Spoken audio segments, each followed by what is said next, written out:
70 वर्ष पार केलेला एक म्हातारा तरुण थकत नसेल तर तुम्हाला आम्हाला थकायचा अधिकार कोणी दिला? तो जर हार मानायला तयार नसेल तर तुम्हाला आम्हाला हत्यार खाली टाकायचा अधिकार कोणी दिला?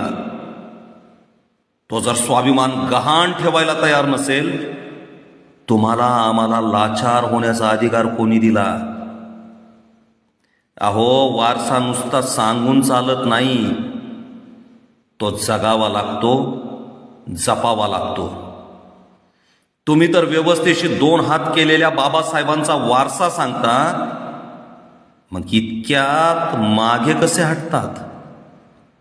प्रत्येक गोष्टीसाठी आपल्याला संघर्ष करावा लागलेला आहे.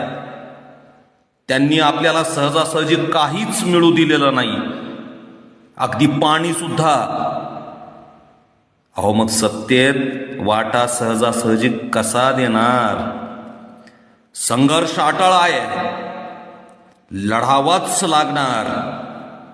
इतिहास साक्षीला आहे, आपण आजवर मैदान सोडलेलं नाही.